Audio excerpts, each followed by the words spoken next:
were you happy with the debut? It looked perfect on TV, but I know that you and Israel are perfectionists. If you had to fight all over again, would you change anything? Yeah, no, I mean, I was happy with the performance, but we're always striving for the perfect fight. I think all fighters should do that.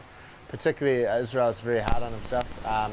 After that fight, most of you will notice he gave himself, I think, a C- or C+, which is pretty low score considering it was a good fight. I would have given it probably a B-. I would have gone a little higher.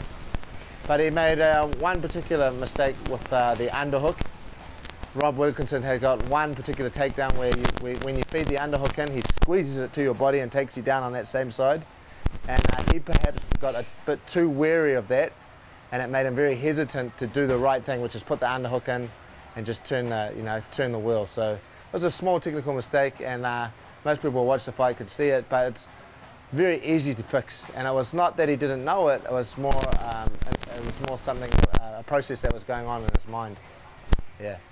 Now there's a question, I might sound a little bit naive, but I thought when people signed up for the UFC that they'd get a call and there would be a contract and they'd say, hey, you're fighting UFC 230 in Brazil and such and you'll be fighting so-and-so, but that doesn't seem to be the case because people seem to be able to pull out of fights now, especially with Israel. Yeah, well, I know he said on the microphone that he had 4 people pull out, say no to taking the fight. There was actually 7, and Rob Wilkinson was the 8th. I mean, I think in the UFC it's frowned upon. If they want you to fight someone and you say no, I think it's very frowned upon. They won't look on you favorably. But also there's different ways to get out of a fight. You know, I'm busy, my dog ate my homework. There's many different ways to get out of a fight without actually just saying no, this guy's too good for me. There's 100 different ways to get out of a fight. So yeah, you still can pick and choose your opponents quite a bit, but I think it's definitely frowned upon. Yeah.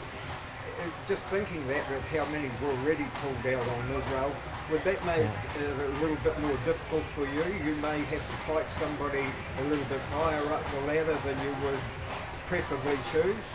Yeah, I think I talked to Mick Maynard who does all the matches after the fight, and he said the performance in Perth is not going to help him because there's going to be a lot of guys that will see that fight and won't necessarily want to match up with Israel, but it does make it hard, like especially at this level. At this level, especially in this gym, we leave no stone unturned. So we're taking care of every single minute detail we can in accordance to that opponent. And then when you do that much detail and you go over that much of that much of an intricate strategy, and then it changes, it definitely throws a big spanner in the works, and you have to rejig everything and replan everything, and that's hours and hours and hours, hundreds of hours of study and watching video, which essentially goes down the drain. Yeah. If they do put you in a higher position that you want to, do you think Israel's ready for that, or would you rather take those steps from the bottom up? So part of the reason we waited so long to go into UFC is because we wanted to be in a position when we got here that we could fight the best guys in the world, like straight away. If they gave us one fight and it was top 10, top 15 guy, we were able to fight him straight away. So that's why we took our time.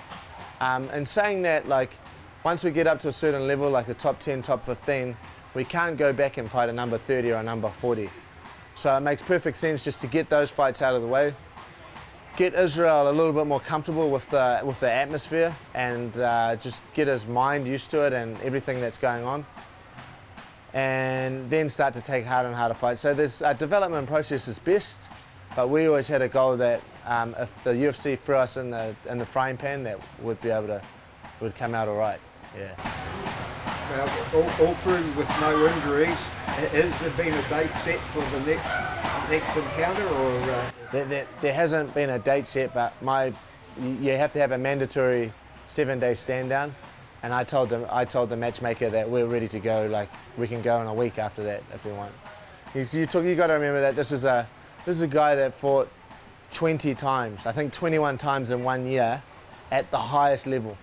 This is a guy that doesn't get injured, and this is a guy that keeps himself in immaculate shape. He has a fight on Saturday. he's back in the gym on Monday like it's nothing.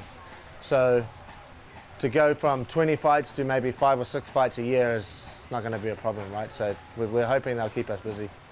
Yeah.